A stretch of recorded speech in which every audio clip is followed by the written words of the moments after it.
Chapter 4, Reality, Omnipresent. If one knows him as Brahman, the non-being, he becomes merely the non-existent. If one knows that Brahman is, then is he known as the real in existence. Taittiriya Upanishad, Bot 1. Since, then, we admit both the claim of the pure spirit to manifest in us its absolute freedom, and the claim of universal matter to be the mold and condition of our manifestation, we have to find a truth that can entirely reconcile these antagonists, and can give to both their due portion in life and their due justification in thought, immersing neither of its rights, denying in neither the sovereign truth from which even its errors, even the exclusiveness of its exaggerations, draw so constant a strength.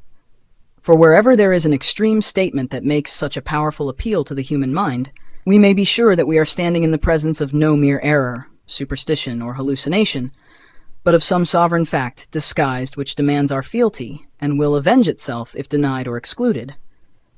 Herein lies the difficulty of a satisfying solution and the source of that lack of finality which pursues all mere compromises between spirit and matter. A compromise is a bargain, a transaction of interests between two conflicting powers. It is not a true reconciliation. True reconciliation proceeds always by a mutual comprehension, leading to some sort of intimate oneness.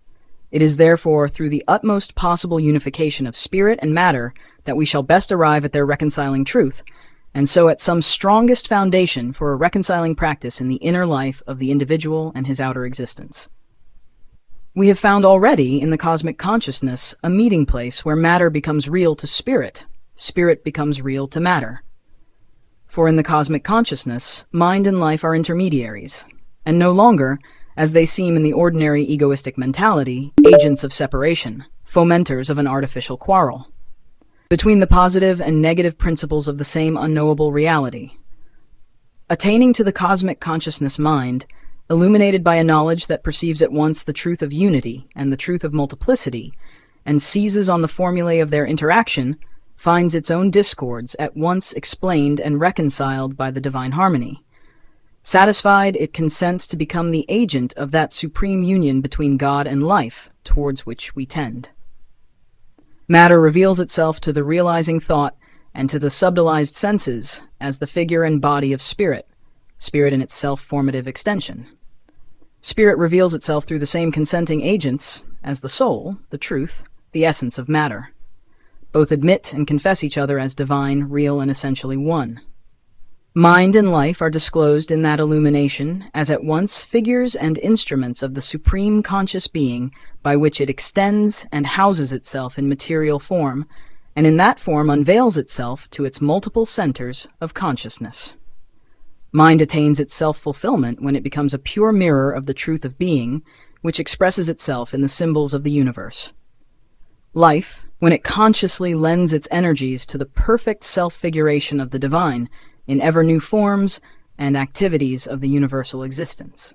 In the light of this conception, we can perceive the possibility of a divine life for man in the world, which will at once justify science by disclosing a living sense and intelligible aim for the cosmic and the terrestrial evolution, and realize by the transfiguration of the human soul into the divine, the great ideal dream of all high religions. But what then of that silent self, inactive, pure, self-existent, self-enjoying, which presented itself to us as the abiding justification of the ascetic? Here also harmony and not irreconcilable opposition must be the illuminative truth. The silent and the active Brahman are not different, opposite and irreconcilable entities, the one denying, the other affirming a cosmic illusion. They are one Brahman in two aspects, positive and negative, and each is necessary to the other. It is out of this silence that the word which creates the worlds forever proceeds. For the word expresses that which is self-hidden in the silence. It is an eternal passivity which makes possible the perfect freedom and omnipotence of an eternal divine activity in innumerable cosmic systems. For the becomings of that activity derive their energies and their illimitable potency of variation and harmony from the impartial support of the immutable being, its consent to this infinite fecundity of its own dynamic nature. Man, too, becomes perfect only when he has found within himself that absolute calm and passivity of the Brahman, and supports by it with the same divine tolerance and the same divine bliss, a free and inexhaustible activity. Those who have thus possessed the calm within can perceive always welling out from its silence the perennial supply of the energies that work in the universe. It is not, therefore, the truth of the silence to say that it is in its nature a rejection of the cosmic activity. The apparent incompatibility of the two states is an error of the limited mind, which, accustomed to trenchant oppositions of affirmation and denial and passing suddenly from one pole to the other, is unable to conceive of a comprehensive consciousness vast and strong enough to include both in a simultaneous embrace. The silence does not reject the world, it sustains it.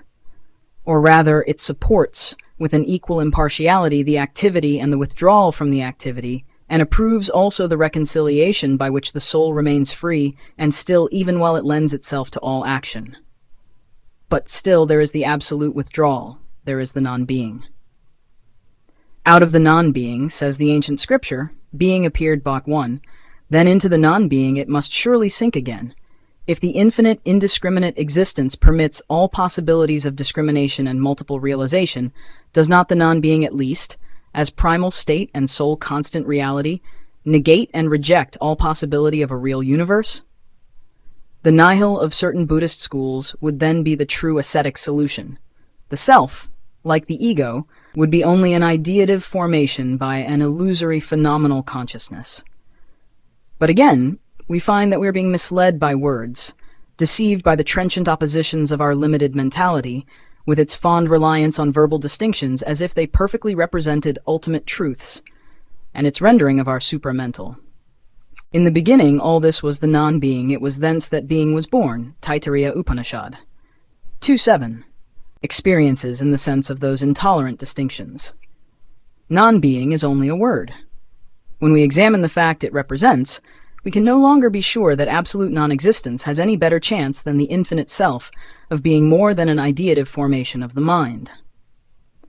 We really mean by this nothing something beyond the last term to which we can reduce our purest conception and our most abstract or subtle experience of actual being as we know or conceive it while in this universe.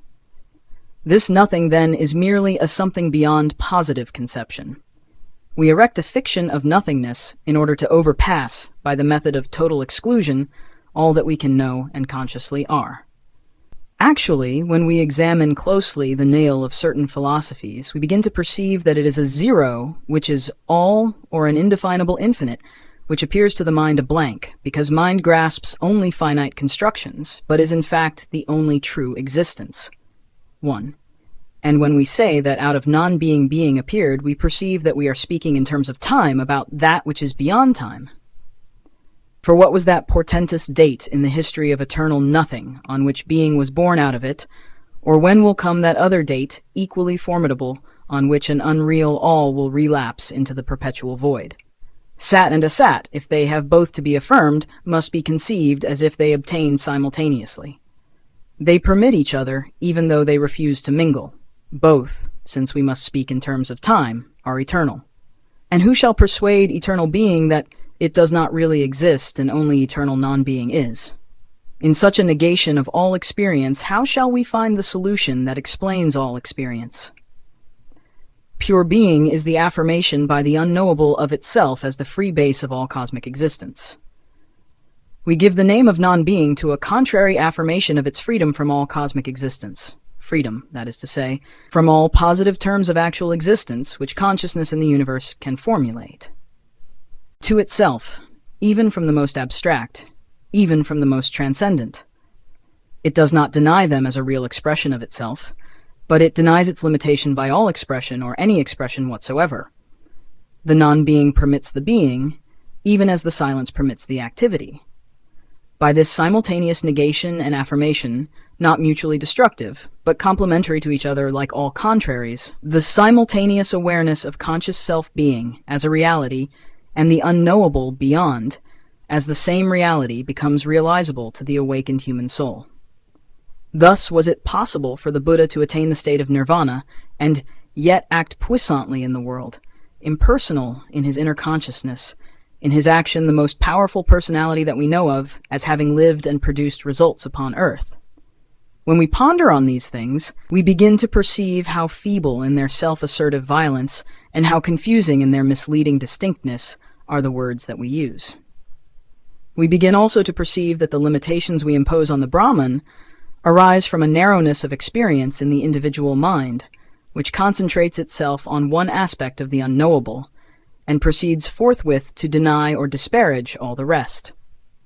We tend always to translate too rigidly what we can conceive or know of the absolute into the terms of our own particular relativity. We affirm the one and identical by passionately discriminating and asserting the egoism of our own opinions and partial experiences against the opinions and partial experiences of others. It is wiser to wait, to learn, to grow, and, since we are obliged for the sake of our self-perfection to speak of these things which no human speech can express, to search for the widest, the most flexible, the most Catholic affirmation possible, and found on it the largest and most comprehensive harmony.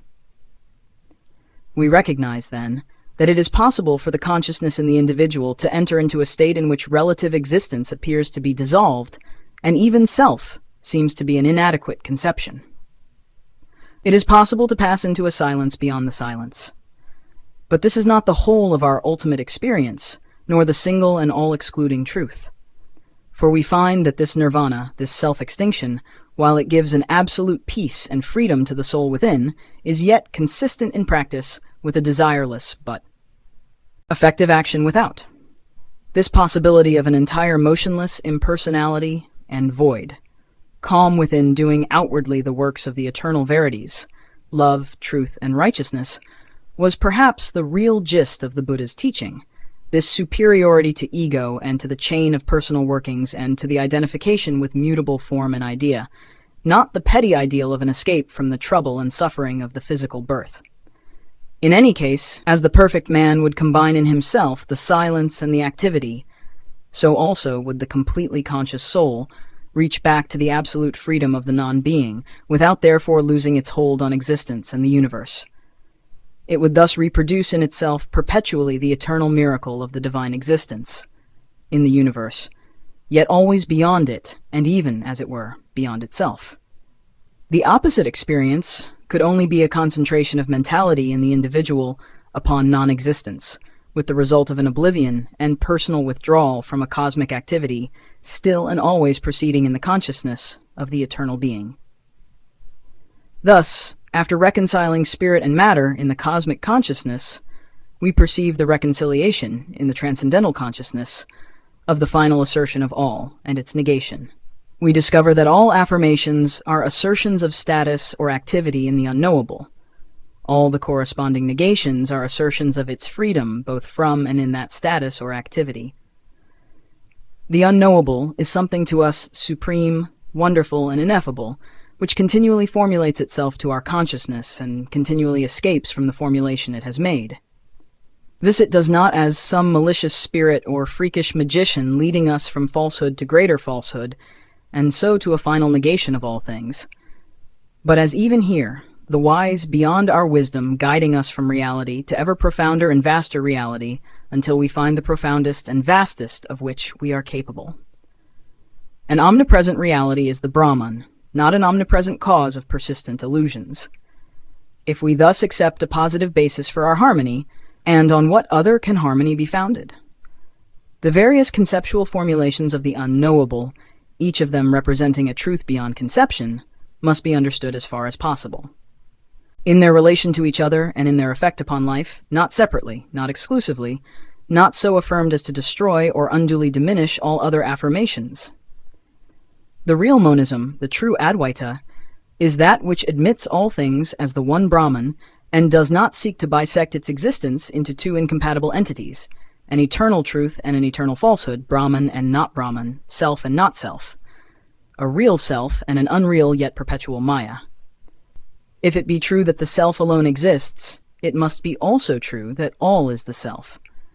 And if this self, God or Brahman, is no helpless state, no bounded power, no limited personality, but the self-conscient all, there must be some good and inherent reason in it for the manifestation, to discover which we must proceed on the hypothesis of some potency, some wisdom, some truth of being in all that is manifested. The discord and apparent evil of the world must in their sphere be admitted, but not accepted as our conquerors.